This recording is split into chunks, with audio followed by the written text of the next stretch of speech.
Admiral Kex-2 stood in the command center of his flagship, watching the data streams flow across the large screens. His reptilian eyes studied the information about the third planet from the yellow star.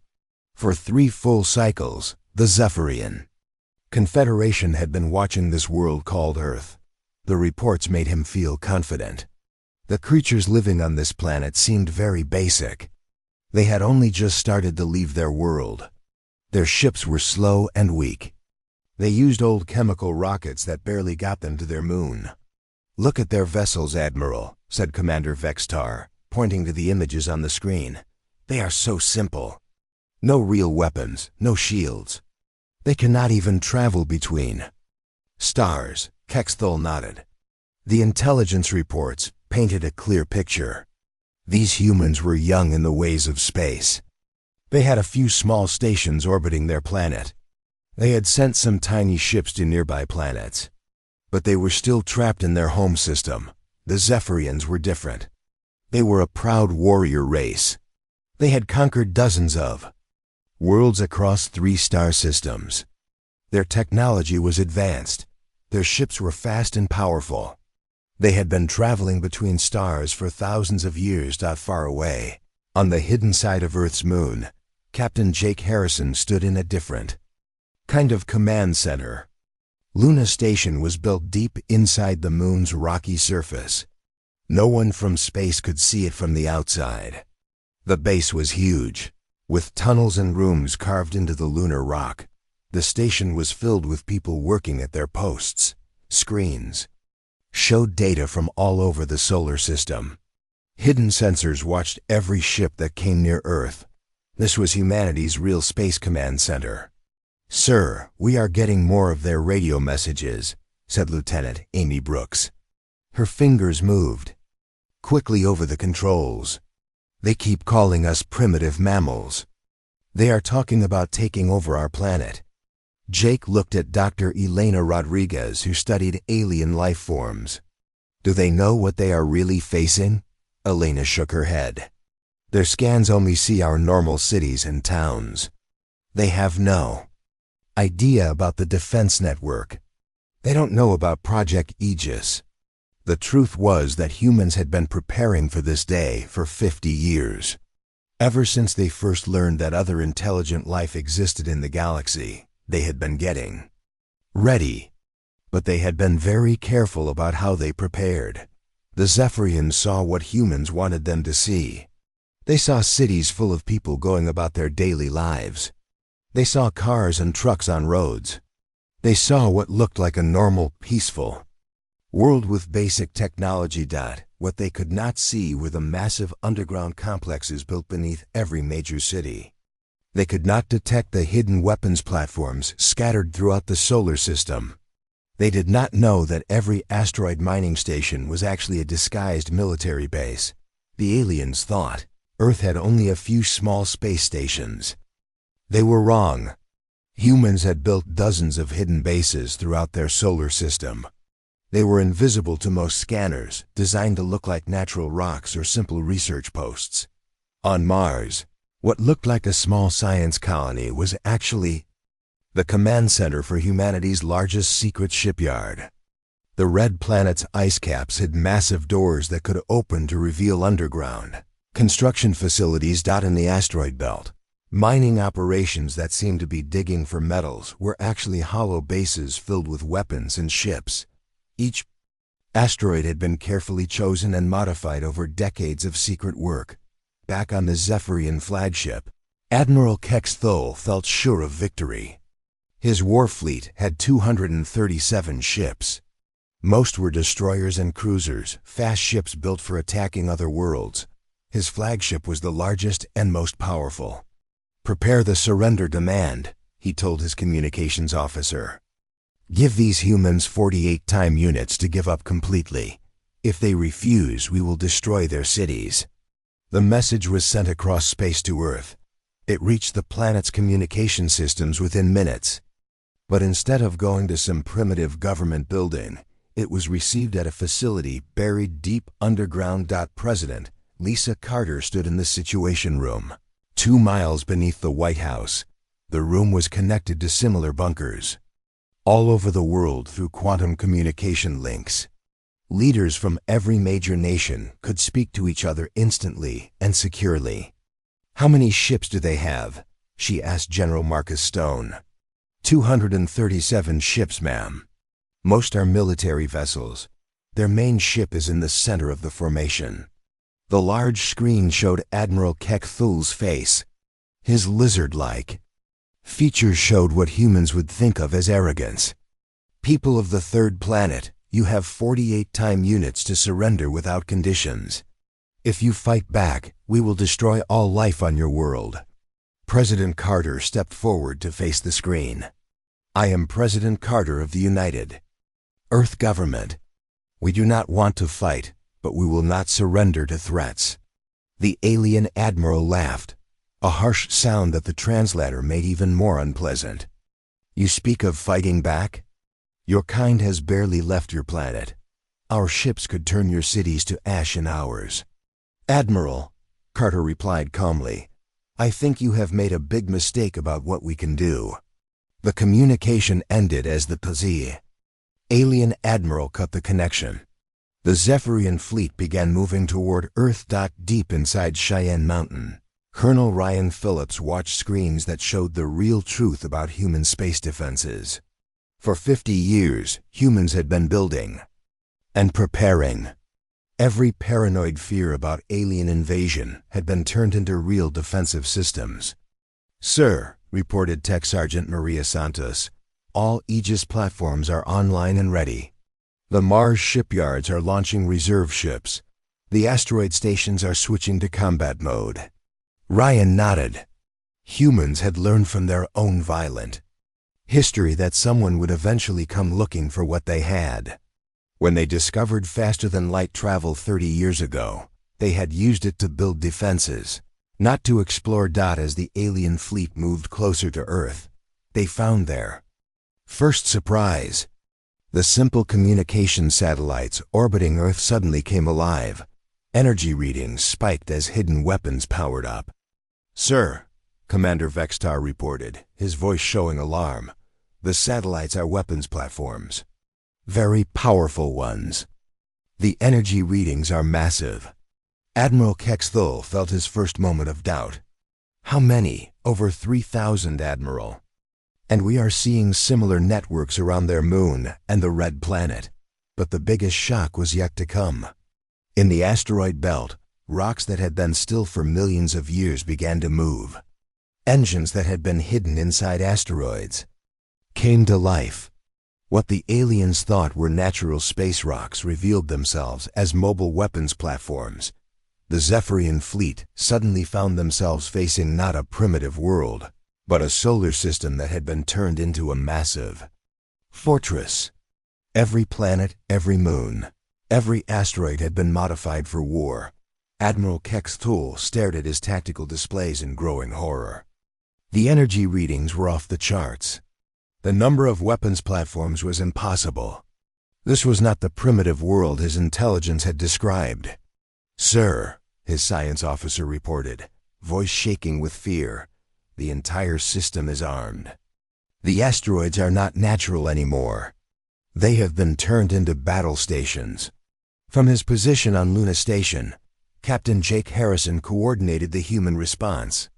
"All units, this is Terra Command. Execute Protocol 7. Show them what we really are." Across human space, the deception ended. Hidden weapons appeared everywhere. Ships that looked like simple transports revealed their true nature as disguised warships. Even the space elevators connecting Earth to orbit opened hidden launch bays filled with fighter craft. The Zephyrian admiral realized too late that his proud fleet had flown into a trap. The primitive world they had come to conquer was actually the most heavily defended system they had ever encountered. The humans had been ready for this day for decades. The real war was about to begin. The Zephyrian war fleet moved through space toward Earth like a pack of hungry wolves. Admiral Kexthul felt confident as he watched his ships take formation. 237 vessels of war, all armed with the best weapons his people could build. This should be easy. On Earth, deep beneath the surface, President Lisa Carter walked into the main command room. The space was enormous, carved out of solid rock and filled with the most advanced technology humanity had ever created. Screens covered every wall, showing data from across the solar system. Representatives from every major nation sat at there. Stations connected through quantum links to similar bunkers around the world. The President of Russia spoke from his bunker in the Urals. The Prime Minister of Britain connected from a facility beneath London. Leaders from China, India, Japan, and dozens of other countries were all linked together. Status report, President Carter said as she took her seat. General Marcus Stone, a tall man with gray hair and hard eyes, stood at the main display. "Ma'am, the alien fleet is moving into our outer system. They will reach Earth orbit in 18 hours at current speed." The main screen showed the enemy ships as red dots moving through a map of the solar system. But it also showed something the aliens could not see. Blue dots mark human positions. There were thousands of them. "Have they detected our real defenses?" asked the President. "No, ma'am," replied Colonel Phillips from his position at Cheyenne Mountain. "Their scans are still only picking up civilian targets. They have no idea what we really have waiting for them." The truth was staggering. For 50 years, humanity had been preparing for this moment. Every major city on Earth had underground bunkers and weapon systems. Every space station in orbit had hidden military sections. Even the civilian ships flying between Earth and the Moon carried concealed weapons. Admiral Kexthul opened a communication channel to Earth. His reptilian face appeared on screens across the planet. "Primitive creatures of the Third World, I am Admiral Kexthul of the Zephyrian Confederation. You will surrender now or face complete destruction." President Carter stepped forward to respond. She was a woman in her 50s with kind eyes, but a voice that carried the authority of leading the most powerful military force in human history. "Admiral Kexthul, I am President Carter of the United Earth Government. We have no desire for war, but we will not surrender to threats." The alien admiral laughed, a sound like breaking glass. "You speak of war? Look around you, human. Your cities are defenseless. Your ships are toys. We could destroy everything you have built in a single day." "Admiral," President Carter said calmly, "I believe you have seriously misunderstood our situation." The alien cut the communication. On his ship, he turned to his officers. "Begin the attack. Target their largest cities first. Make an example of them." But as the Zephyrian fleet moved closer to Earth, strange things began to happen. The simple communication satellites orbiting the planet started changing. Metal panels slid back to reveal weapon barrels. Solar panels folded away to show missile launchers. What had looked like peaceful technology was actually a network of orbital weapons. "Sir," Commander Vextar said, his voice tight with worry, "the satellites are not what they seemed. They are weapons platforms, very powerful ones." Admiral Kexthul felt his first real moment of concern. "How many?" "Over 3,000 in Earth orbit alone, sir. And we are detecting similar networks around their moon." On Luna Station, Captain Jake Harrison watched the alien fleet approach. The hidden base was fully active now, with hundreds of people working at their stations. The massive facility had been built over 20 years, carved deep into the moon's rock and hidden from any outside detection. "Sir," reported Lieutenant Amy Brooks, "the enemy fleet is entering weapons range of the outer defense grid." Jake nodded. "Send the signal to all stations. It is time to drop the mask." Across the solar system, the human deception began to end. On Mars, what had looked like a small research colony suddenly came alive with activity. The red planet's surface opened in dozens of places as hidden facilities revealed themselves. Director Scott Baker stood in the main control room of the Mars facility. The room was built inside a huge cavern beneath the planet's surface. For 30 Years this had been humanity's primary shipyard, disguised as a simple science station. "All construction bays prepare for launch," he announced. "Release the first wave." The polar ice caps of Mars split open like massive doors. From the hidden depths came ships unlike anything the Zephyrians had ever seen. These were not the crude, chemical rockets the aliens expected. These were sleek warships powered by fusion engines, armed with weapons that could crack planets. Admiral Kexthul stared at his tactical displays in growing horror. Where did those ships come from? Our intelligence showed no military presence on the Red Planet. "Sir," his science officer reported, "we are detecting massive energy signatures throughout their system. The readings are off our scales, but the real shock was yet to come." In the asteroid belt, rocks that had been mining sites for decades began to move. Huge engines, hidden inside hollowed-out asteroids, came to life.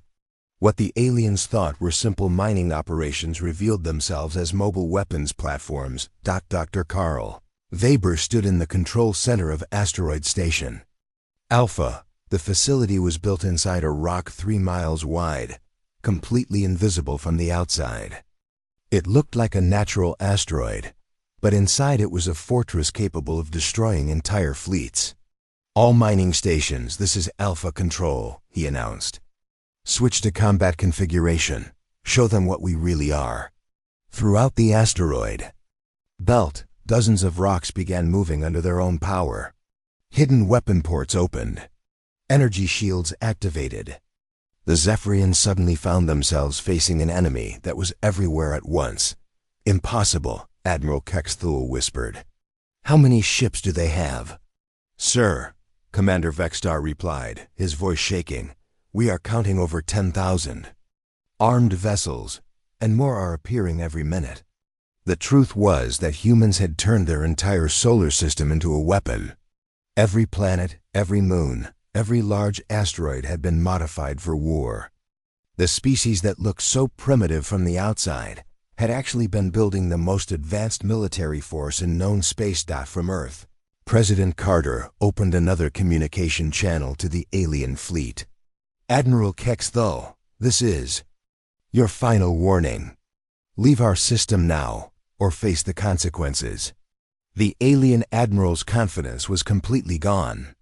His proud war fleet, which had seemed so powerful just hours before, was now surrounded and outnumbered 50 to 1. The primitive world he had come to conquer had revealed itself as a fortress beyond his worst nightmares. "You deceived us," he said, his voice filled with shock and anger. "We protected ourselves," President Carter replied. "For 50 years, we have been watching the galaxy and preparing for visitors like you. Every signal we sent, every structure we built and opened. Space was designed to make you underestimate us." From his position at Cheyenne Mountain, Colonel Phillips added his voice to the conversation. "Admiral, your species has conquered other worlds because you understood how they fought. But you do not understand how humans fight. We do not just build weapons, we build deceptions." The alien fleet found themselves in an impossible position. They were surrounded by forces they could not match, in a system that was far more advanced than their own. Every assumption they had made about humanity was wrong. "What are you?" Admiral Kexthul asked, his voice barely above a whisper. "We are what happens when a species spends its entire history learning to survive," President Carter answered. "We are what happens when a people decide that they will never again be caught unprepared." The Zephyrian admiral realized that his fleet was trapped. The primitive species they had come to enslave had instead become their captors. The question now was whether they would be allowed to live long enough to regret their mistake. Admiral Kexthul stared at his screens in complete disbelief. His war fleet, which had conquered dozens of worlds, was now surrounded by thousands of human ships. But the worst was yet to come.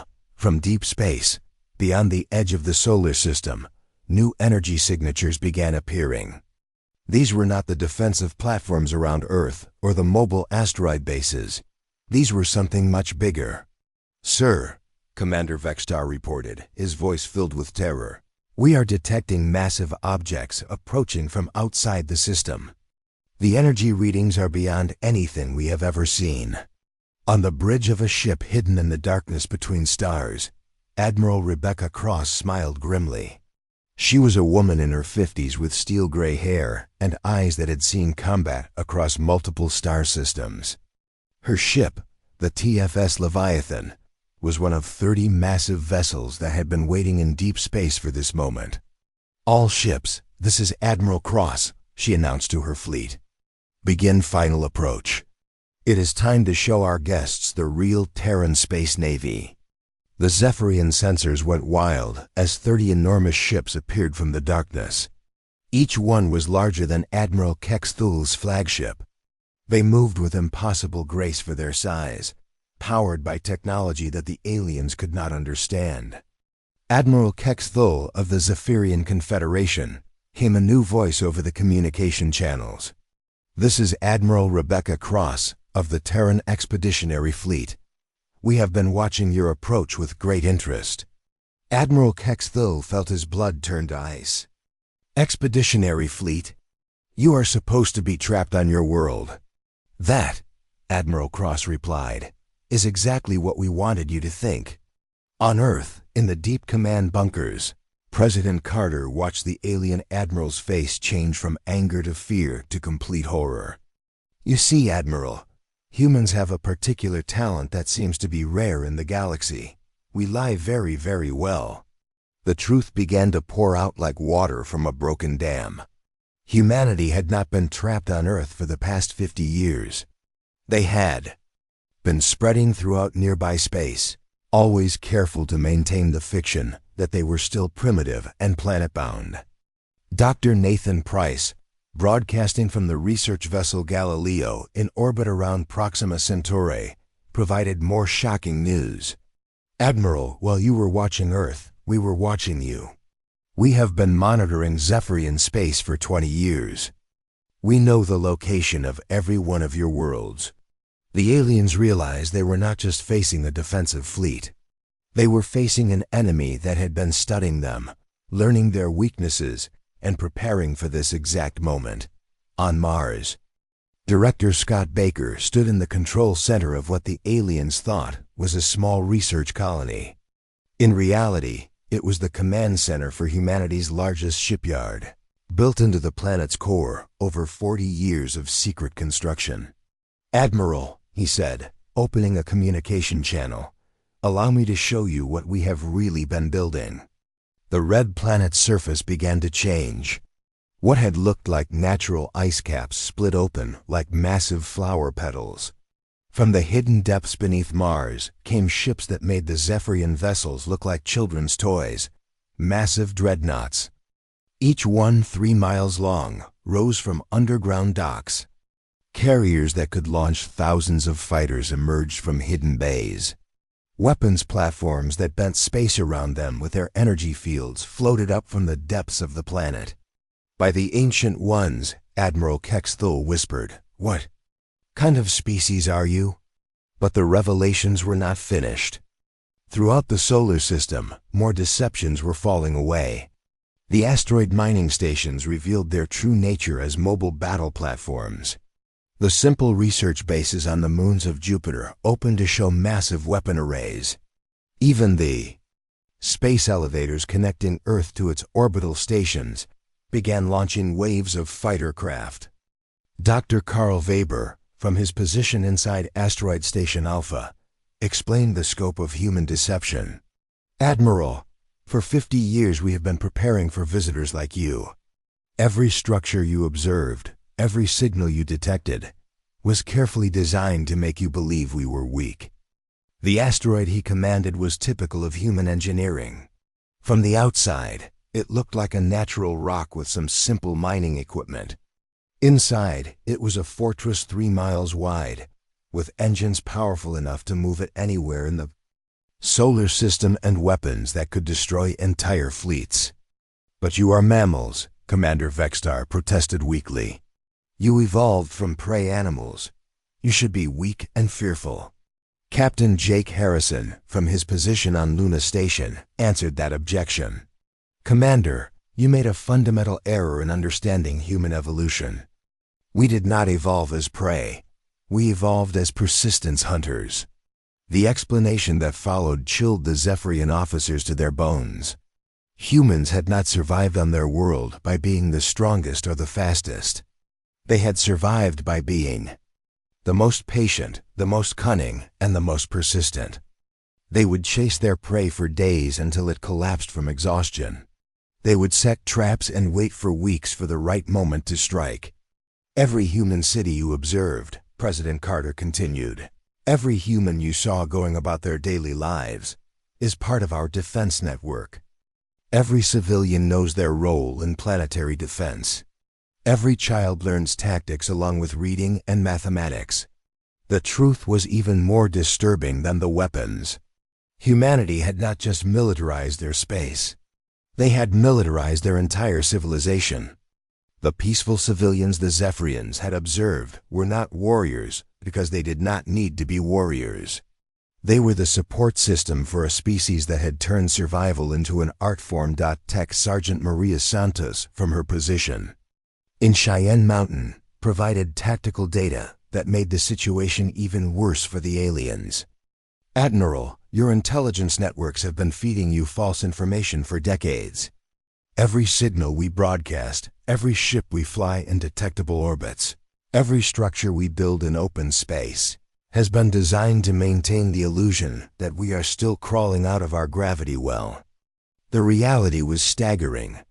Humanity had achieved faster-than-light travel decades before they let their first primitive signals reach alien monitoring stations. They had spread throughout dozens of nearby star systems, always careful to maintain the fiction that Earth was their only home. Admiral Cross, from her flagship, delivered the final blow to Zephyrian confidence. "Admiral, your proud Confederation has been under human observation for 20 years. We have ships in your home system right now. We know the location of every military base, every shipyard, every government facility you have." The trapped Zephyrian fleet realized they were not just outnumbered and outgunned. They were completely outmaneuvered by an enemy that had been planning this confrontation for decades. "The question now," President Carter said, her voice carrying the authority of a species that had just revealed itself as a galactic power, "is what we do with you and your fleet." Admiral Kexthol found himself in the most impossible position of his military career. His ships were surrounded by forces that outnumbered them 20 to 1. His enemy possessed technology that was decades ahead of his own. Worst of all, they had been watching and studying his people for years while remaining completely hidden. The primitive mammals his intelligence had told him about were actually the most dangerous predators his species had ever encountered, and now they held his fate in their hands. "What do you want from us?" he asked, his voice barely above a whisper. The answer would determine not just the fate of his fleet, but the future of his entire civilization. Admiral Kexthu waited for the human response, his hands shaking as he gripped the arms of his command chair. His proud war fleet was trapped, surrounded by an enemy force beyond his worst nightmares. But the humans were not behaving like any species he had ever encountered. "Admiral," President Carter said from her deep bunker beneath Earth, "before we discuss your fate, I think you need to understand exactly what kind of species you have chosen to attack." From across human space, the demonstrations began. The aliens watched in horror as humanity revealed the true scope of their capabilities. On Europa, one of Jupiter's moons, what had appeared to be a simple research station began to change. Dr. Elizabeth Hayes, the chief scientist of the facility, opened communication channels to the Zephyrian fleet. "Admiral, you are looking at Europa Research Station. Your intelligence files show it as a small outpost studying ice formations. Would you like to see what it really is?" The surface of the icy moon cracked open like an egg. From beneath the frozen crust rose a structure the size of a small city. Massive weapons arrays unfolded like metal flowers. Energy shields created a glowing dome around the entire facility. This is just one of 47 installations we have built throughout this system, Dr. Hayes explained calmly. Each one has been disguised as something harmless while we prepared for visitors like you. Commander Vextar stared at his displays.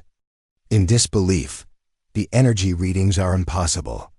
How long have you been building these weapons? Captain Jake Harrison answered from Luna Station. We started construction 53 years ago, Commander. The day after we detected our first alien signal from space. The truth hit the Zephyrians like a physical blow. Humanity had been preparing for alien contact for over half a century. Every structure, every signal, every visible sign of their civilization had been carefully crafted to deceive potential enemies. Admiral Rebecca Cross, from her flagship Leviathan, provided more disturbing details. Admiral Kex Thul, your species believes in conquest through superior firepower. You attack worlds that cannot defend themselves. But humans learned long ago that the best defense is to make your enemy believe you are weak while you grow strong. In secret, from the asteroid belt, Dr. Carl Weber demonstrated human engineering capabilities. His command, Asteroid Station Alpha, began to change shape. What had looked like a rough space rock revealed hidden sections that unfolded like a mechanical puzzle. Within minutes, the asteroid had transformed into a star-shaped battle station with weapon ports aimed in every direction. This asteroid is 12 miles wide, Dr. Weber explained. We hollowed it out completely and rebuilt it as a mobile fortress. It has its own shipyard, manufacturing facilities, and enough supplies to operate independently for 50 years. The Zephyrian science officer ran calculations on his computer. Sir, the amount of work required to do this is incredible. They would need to move billions of tons of rock and metal. Tech Sergeant Maria Santos answered from Cheyenne Mountain. We have been moving asteroids for 30 years. Every major space rock in this system has been either fortified or completely rebuilt. Your intelligence never detected this because we made sure our activities looked like normal mining operations. But the most shocking revelation was yet to come. From deep space, beyond the edge of the solar system, more ships began appearing. These were not the vessels that had been hiding near Earth or Mars. These were ships returning from missions in other star systems. Admiral Cross opened a new communication channel. Admiral Kex Thul, I would like to introduce you to Captain Danny Miller of the TFS Explorer, returning from a survey mission in Zephyrian space. A new voice joined the conversation. Admiral Kex Thul, this is Captain Miller. I have just returned from a 3-month observation mission near your home world of Zephyr Prime. Beautiful planet, by the way. Your capital city has some impressive architecture. The alien admiral felt his blood turn to ice. You have been to our home world? Oh yes, Captain Miller replied cheerfully. We have been visiting Zephyrian space regularly for 15 years. We have detailed maps of all your systems, complete records of your military capabilities, and extensive files on your political structure. From another part of space came another human voice. This is Captain Lisa Grant of the TFS Shadow, returning from the Altair system. We have been monitoring Confederation fleet movements for the past 6 months. More voices joined in, each one representing a human ship returning from long-range missions. The Zephyrians realized with growing horror that humanity had not just been preparing defenses. They had been actively spying on every major alien civilization in the local region of the galaxy. Dr. Nathan Price, from his research vessel near Proxima Centauri, provided the scientific explanation. Admiral, humans evolved as persistence hunters. We do not just chase our prey until it is exhausted. We study it, learn its habits, discover its weaknesses, and then we wait for the perfect moment to strike. President Carter continued the explanation. For 50 years, we have been studying every alien species we could detect. We know your technologies, your military tactics, your political weaknesses, and your economic systems. We have been preparing, not just for invasion, but for every possible form of contact. The scope of human preparation was beyond anything the Zephyrians had imagined. While they had been watching Earth through long-range sensors, humans had been sending invisible ships throughout Zephyrian space, studying their every move. General Marcus Stone provided tactical details that made the situation even worse for the aliens. Admiral, your fleet formation is Zephyrian Battle Pattern 7. You use it when attacking planets with limited space defenses. We have studied this formation extensively. We know exactly how to defeat it. From orbit around Saturn, another voice joined the conversation. This is Colonel Paul Davis commanding Titan Base. Admiral, we have been running combat simulations against Zephyrian tactics for 20 years.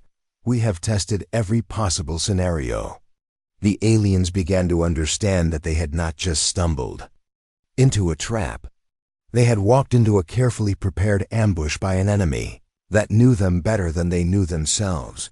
But the most disturbing revelation was still to come. Dr. Elena Rodriguez, the xenobiologist from Luna Station, explained the deeper truth about human nature. Admiral, your intelligence files describe humans as recently evolved mammals with limited technological development. This assessment is completely wrong. Humans have been the dominant species on their planet for over 200,000 years. They have survived ice ages, volcanic eruptions, asteroid impacts, and dozens of other extinction events. She paused to let this information sink in. You know how a species survives for that long on a dangerous world, Admiral. Not by being the strongest or the fastest. By being the smartest, the most adaptable, and the most ruthlessly efficient. At eliminating threats, Captain Harrison added more context. Every human city you observed, every person you saw going about their daily lives, is part of our defense network. Our entire civilization is designed around the principle that we must be ready for anything. The truth was that humanity had not just militarized their space or their technology. They had militarized their entire way of thinking. Every human child learned basic military tactics along with reading and math. Every civilian knew their role in planetary defense. Every human settlement was designed to resist invasion. Admiral Kexthul finally found his voice. What kind of species does this? What kind of people spend 50 years preparing for a war that might never come? President Carter answered with quiet intensity. The kind of species that survives, Admiral. The kind that ensures their children will have a future. The kind that never ever allows themselves to be caught unprepared. The alien admiral realized that he had not just attacked a primitive world. He had declared war on a species that had turned survival into a science and preparation into an art form. The question now was whether his people would survive their mistake. Admiral Kexthul sat in his command chair, feeling smaller than he had ever felt in his life. His war fleet, which had conquered 12 worlds and defeated 6 different alien species, was now completely surrounded by human forces. But what terrified him most was that the humans had not attacked yet. President Carter's voice came through the communication system, calm and measured.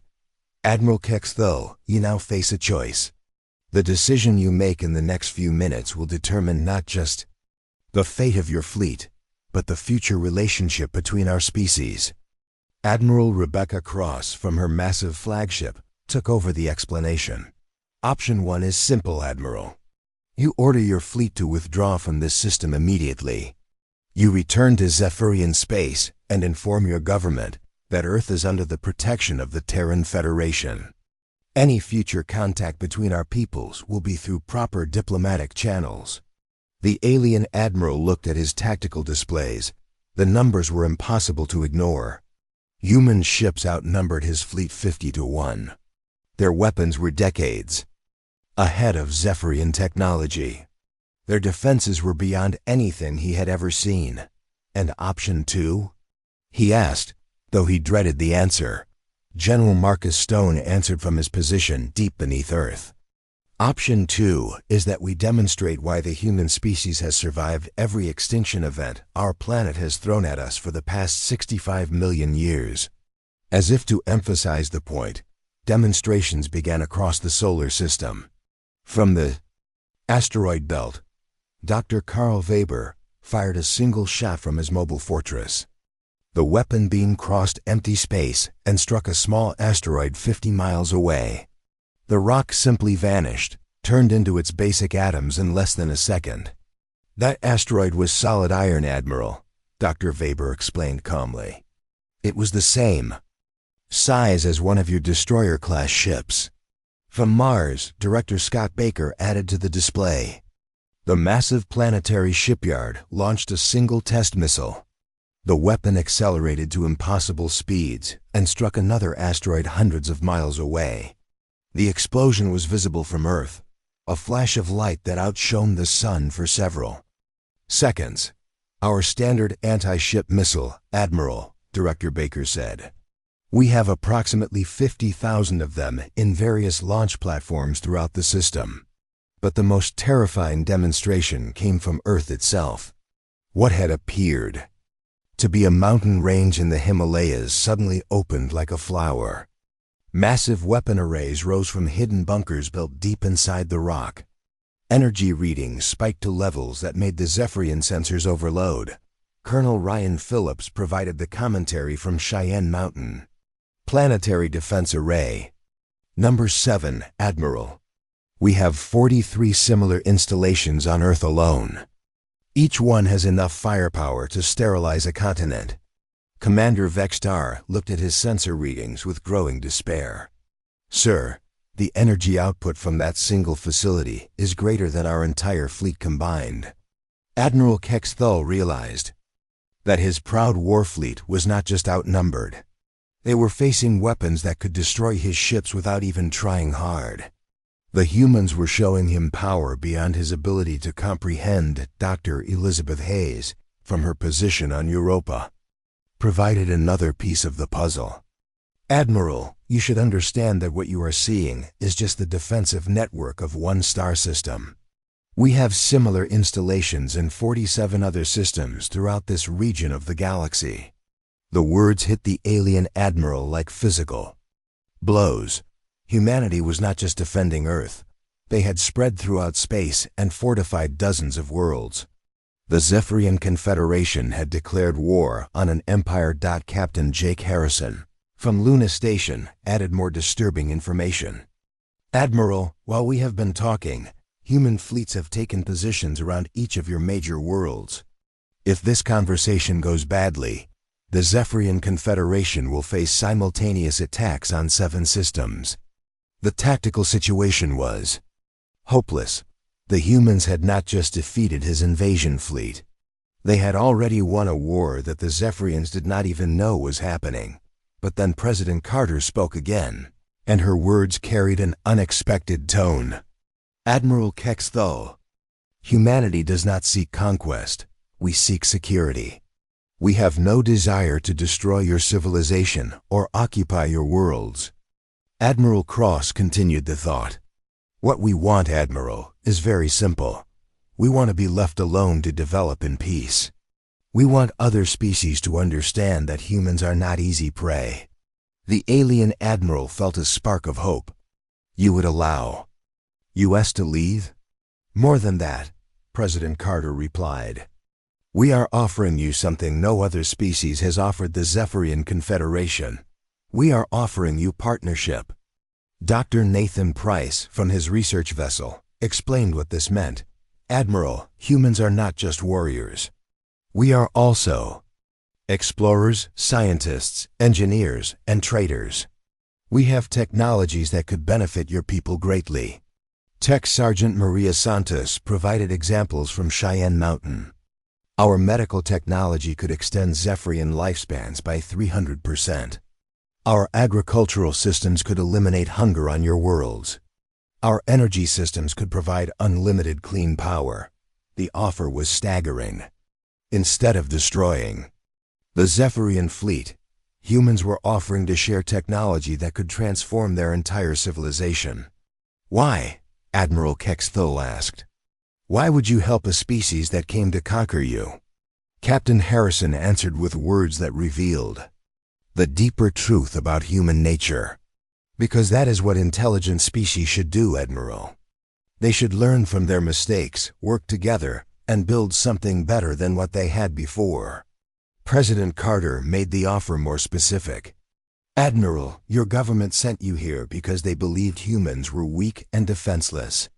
Return to them with the truth. Tell them what you have learned. Then, if they are wise, they can send ambassadors instead of war fleets." The choice was clear. The Zephyrian Confederation could continue to see humans as enemies and face destruction. Or they could accept that they had been wrong and begin a new relationship based on mutual respect. Admiral Kexthul looked around his bridge at his officers. They were all watching him, waiting for his decision. The pride of his species roared with the reality of their situation. "We will withdraw," he said finally, his voice heavy with the weight of defeat and shame. "The Zephyrian Confederation will not trouble your space again." Admiral Cross nodded approvingly. "A wise choice, Admiral. But understand this clearly. You are leaving not because we are showing mercy, but because we choose to show mercy. The next species that declares war on Earth might not be offered the same choice." As the Zephyrian fleet began to turn away from Earth, Admiral Kexthul transmitted one final message. "President Carter, my government will want to know what kind of species you really are. What should I tell them?" President Carter thought for a moment before answering. "Tell them the truth, Admiral. Tell them that humans are not the primitives they appear to be. Tell them that we have been watching the galaxy just as carefully as it has been watching us. Tell them that we prefer to build rather than destroy, but we are very, very good at both."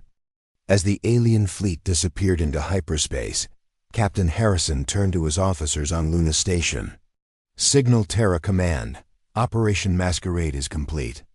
It is time to reveal ourselves to the galaxy." Admiral Cross, from her flagship, added her own orders. "All fleets, begin Phase 2. Send diplomatic signals to every major civilization in known space. Let them know that humanity is ready to take its place among the stars. The age of human isolation was over. The galaxy was about to discover that the small blue planet in an unremarkable star system was home to perhaps the most dangerous species it had ever encountered.